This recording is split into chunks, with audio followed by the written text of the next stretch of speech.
핫한 부동산, 핫한 이슈, 핫플 거기 어때 시간입니다. 자, 오늘은 송승현 도시와 경제 대표 전화로 연결돼 있습니다. 대표님 안녕하십니까? 네, 안녕하세요. 예. 자, 올해 들어서도 빌라와 오피스텔 전세 사기 피해가 전국 곳곳에서 잇따르고 있다고 하는데 지금까지 정부가 인정한 전세 사기 피해자 규모가 얼마나 됩니까? 네, 안타깝게도 규모가 꽤 큰데요. 여기서도 좀 선별적으로 나누고 있는 것 같아요.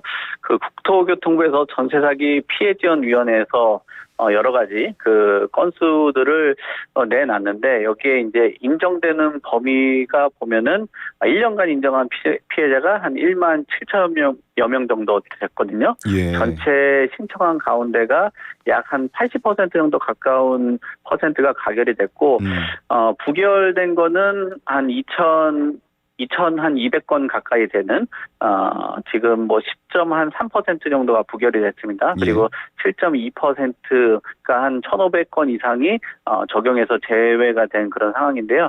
지금 전반적으로 그 내용들에 대해서 어떤 뭐 구제 방안이라든지 이런 것들은 계속적으로 뭐 얘기를 하고 또 이런 건에 대해서도 피해자가 더 늘어날지 줄어들지에 대해서는 좀 선별적으로 지금 보고 있는데 지금 보도된 내용으로는 한 지금 인정되는 피해자가 한 1만 7천여 명 정도가 지금 예상이 되고 있습니다. 예, 이게 전세 사기가 거의 뭐 전 재산에 가까운 돈이 달린 문제이기 때문에 17,000여 명이나 고통을 받고 있다라는 현실이 상당히 가슴이 아픕니다. 국토부 차원에서 여러 차례 전세 사기 피해자 구제 방안을 논의하고 있는데 지난 23일에 세 번째 토론회도 있었다고 하고요. 이 자리에서 기존의 전세 사기 특별법뿐 아니라 민주당에서 추진 중인 개정안에 대한 회의적인 목소리가 나왔다고요. 예, 지금 세 번째 토론회를 할 정도면은 이런 그 내용들이 그냥 쉽게 결론을 내기 어렵다라고 봐야 되는 거거든요. 예. 지금 그 회의적인 목소리가 나오는 것들은 결국은 임차인들의 이 전재산과 가까운 그 전세 보증금을 어떻게 이제 좀 도움을 줄까라는 거에 대한 고민들을 하는 거예요. 그러니까 정부 기관에서 일정하게 그 돈을 돌려주고 그다음에 구상권을 그 행사해서 비용 보존하는 그 내용에 대해서 얘기가 좀 많이 있었습니다. 그게 뭐 개정안의 핵심이라고도 볼 수 있는데요. 예. 지금 이 내용에 대해서도 이게 좀 받아들여줄 수 있냐 없냐에 대한 그런 목소리들이 좀 커지고 있는데 아무래도 어떻게 보면 이 구상권 행사 또 선구제에 대해서 심적으로는 누구나 다 이해를 할 수 있겠지만 정부의 그 예산도 좀 들어가야 되는 그런 부분이고요. 나가는 그 절차 안에서 그 비용이라는 게 어떻게 보면은 또 그 예산 안에서 섣부르게 판단을 해서 비용을 줄 수는 없는 그런 상황이기 때문에 이 부분에 대해서 고민들을 하고 있는 것 같고요. 예. 그리고 전세에 대한 보증금을 좀 상향을 하자. 그다음에 외국인에 대한 그 피해자 범위 뭐 요거에 대해서도 좀 얘기를 하고 있는 상황이기 때문에 전반적으로 토론해야 되는 내용들이 뭐 구상권 청구에 대한 내용, 그다음에 비용, 그다음에 이 범위에 대해서 외국인까지 얼마나 그 확대를 할 거냐 요 내용들이 있는데 아무래도 이 그 선구제 하는 거에 대해서 예산이 들어가기 때문에 이런 부분에서는 좀 회의적인 목소리가 나왔다라고 볼 수 있을 것 같습니다. 예. 전세 사기 특별법 개정안 내일 국회 표결을 앞두고 있는데 국토부도 내일 오전에 정부안을 내놓기로 했습니다. 국토부가 내놓은 대안 그리고 국회로 올라온 특별법안 이 어떤 부분에서 다릅니까? 그 지금 앞서도 말씀드린 것처럼 이제 선구제에 대한 그 얘기들이 이제 국회에서 올라온 내용들인데요. 예. 지금 정부에서 내놓는 그 내용은 선구제를 하고 나중에 이제 후회수를 만약에 하게 된다. 예. 이게 현실화가 됐다라고 하면은 예상되는 금액이 한 1조 원 정도의 주택도시기금 손실이 발생될 수 있다라고 하는 거거든요. 예. 이렇게 손실을 그냥 뭐 예상되는 그런 손실을 보고 있다라면은 통과가 된다는 거는 좀 고민을 해볼 수밖에 없겠죠. 그래서 만약에 이 특별법 개정안이 통과가 되면은 윤석열 대통령에서도 뭐 거부권에 대한 그 건의하는 방안도 내놓고 고민하겠다라는 것이 정부의 또 국토부의 의견이라고 볼 수 있고요. 그만큼 강경한 반대 입장을 내놨다라고 볼 수 있습니다. 예. 대신 할 수 있는 방안들은 조금 더 범위를 좀 넓혀놨어요. 지금 LH가 매입하는 피해주택에 대한 그 요건 완화. 그러니까 예. 원래는 근생 빌라 또는 뭐 다가구 주택 뭐 이런 거에 대해서 범위들 또 그리고 불법 건축물 이 부분에 대해서는 조금 뭐 그 LH가 매입하는 거에 대해서 고민을 해보는데 이 부분에 대해서 좀 더 넓혀놓는 방안들 그리고 선구제 후 회수에 대해서는 뭐 사실 좀 쉽지 않다라는 의견들이 있긴 한데 그래도 이 피해 그 구제하는 그 사각지대 그 부분들을 좀 넓혀놨다라고 봐야 될 것 같아요. 예. 그래서 전세에 대해서도 신탁 전세에 대한 그 피해자들 구체책이라든지 전세 사기 피해자 요건 중에서도 앞서서도 말씀드린 보증금 한도를 올려준다든지 그리고 피해인 임차인에 대해서도 외국인까지도 인정해주는 이 부분에 대해서도 넓혀놓는 것들이 있기 때문에 이 선구제 후 회수에 대해서는 조금 소극적으로 대응을 하겠지만 그래도 이 범위라든지 금액에 대한 것들이 넓혀주고 올려준다라는 거는 그래도 이 그 전세 사기 특별법에 대해서 조금 더 그 보완이 된 거 아닌가라고 보여집니다. 예. 피해자 단체는 뭐 피해 구제를 정부나 국회가 좀 발표를 해주기를 바라고 있을 텐데 특별법 개정안 통과를 계속해서 촉구하는 상황입니까? 네, 그렇습니다. 뭐 아무래도 지금 이 특별법이 지나가줘야지 조금 뭐 그분들 입장에서는 피해를 최소화할 수 있다라고 볼 수 있거든요. 예. 왜냐하면 피해자들이 특별법을 개정을 하는 것에 대해서 통과라는 뭐 이유들이 당연히 여러 가지 있습니다. 아무래도 신속하게 구제를 하고 보상을 하게 된다라면은 그래도 피해자들이 조금 신속하고 효율적으로 보상을 받을 수 있겠죠.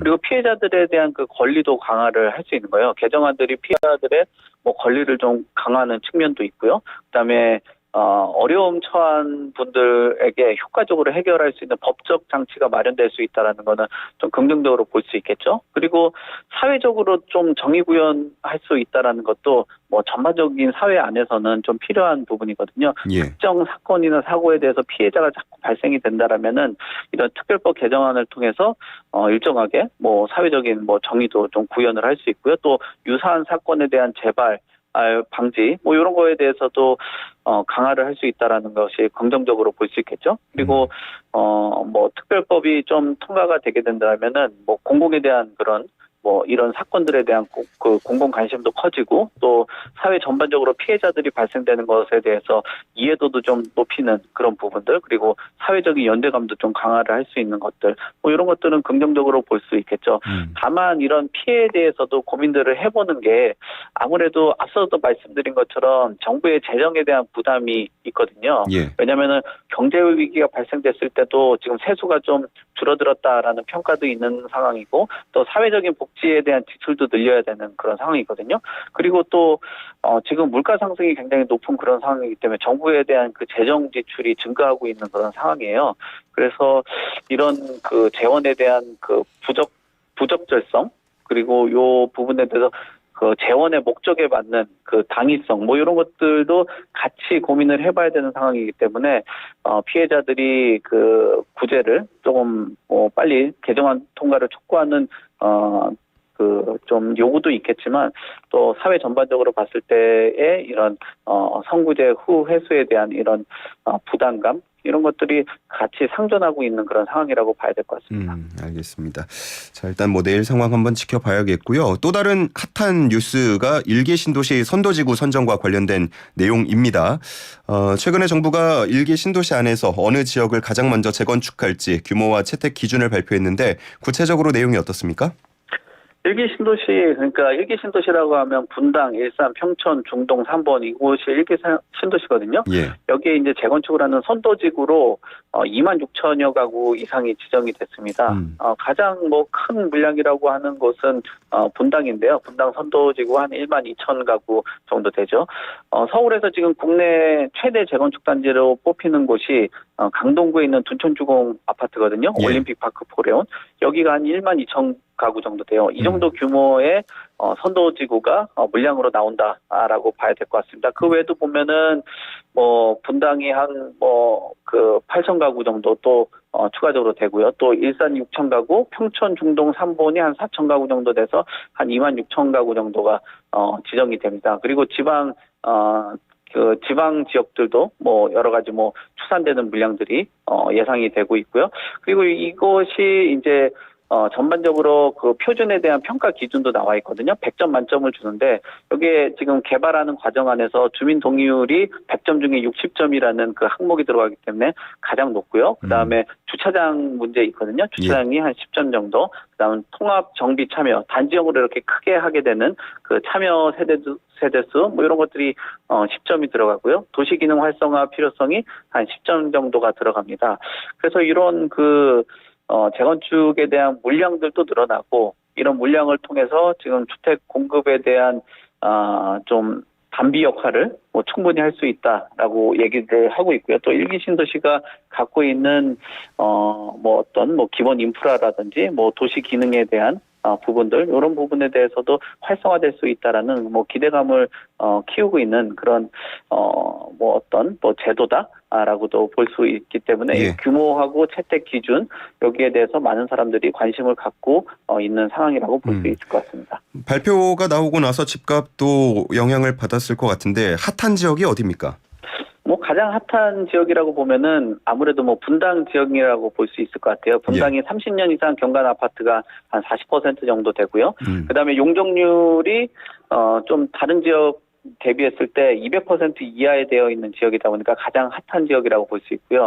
그리고 그 강남하고 인접해 있기 때문에 뭐 분양가라든지 이런 부분들이 좀 높게 측정을 할 수 있는 곳이기 때문에 가장 핫한 지역이라고 볼 수 있고요. 그 외적으로 본다면 뭐 일산 같은 경우도 30년 이상 된 아파트가 한 21% 정도 되기 때문에 이런 부분에서는 조금 긍정적이라고 볼 수 있습니다. 다만 평촌 3본 중동 같은 경우는 180%를 초과하는 이런 그 물량들이 그 대부분이기 때문에 좀 기대하기는 좀 어렵지 않겠냐라고 보고 있고요. 이런 부분들 때문에 집값에 대한 동향들도 나오고 있는데 역시나 분당하고 일산 같은 경우는 가격의 흐름이 좀 긍정적으로 보여지고요. 3번 평촌 중동 같은 경우는 뭐 신고가는 기록했다라고 하지만 뭐 1년 대비했을 때 뭐 한 200만 원 정도 오른 그 정도 수준이기 때문에 그렇게 큰 폭의 상승세는 나타나지 않았다. 그래서 지역별로 차등적으로 지금 나타나고 있다라고 볼 수 있을 것 같습니다. 예. 뭐 정부에서 2030년 입주를 목표로 하고 있다는데 이게 좀 현실적으로 가능합니까? 어떻습니까? 좀 현실적으로 좀 어렵지 않겠냐라고 봐야 될 것 같거든요. 뭐 설계하는 그 과정도 좀 필요하겠고요. 또 철거하는 과정이 필요합니다. 그래서 일반적인 토지를 가지고 개발하는 그런 과정이 아니라 기존의 주택을 멸실하고 개발을 해야 되기 때문에 이주 철거가 좀 쉽지 않다. 라고 봐야 될 것 같고요. 지금 공사비에 대한 이슈도 있거든요. 지금 도시정비사업 평균 공사비가 한 687만 원을 지금 넘은 그런 상황이에요. 3년 대비했을 때 43% 정도가 증가한 그런 상황이거든요.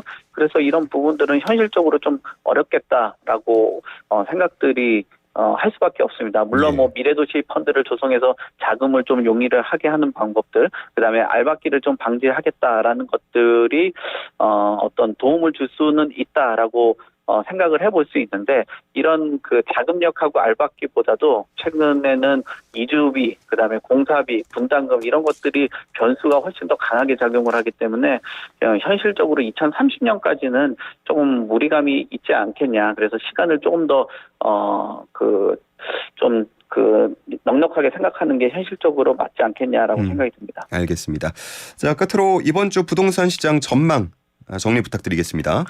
지금 그 서울을 중심으로 해서 상승세가 이어지고 있거든요. 그런데 이런 상승세가 국지적인 상승에서 다양한 개발 이슈를 통해서 전면적인 그 상승 지역에 대한 그 분포도가 좀 넓어지지 않을까, 뭐 그렇게 보여지는 한 주가 되지 않을까 생각합니다. 알겠습니다. 자, 오늘 말씀은 여기까지 듣겠습니다. 고맙습니다.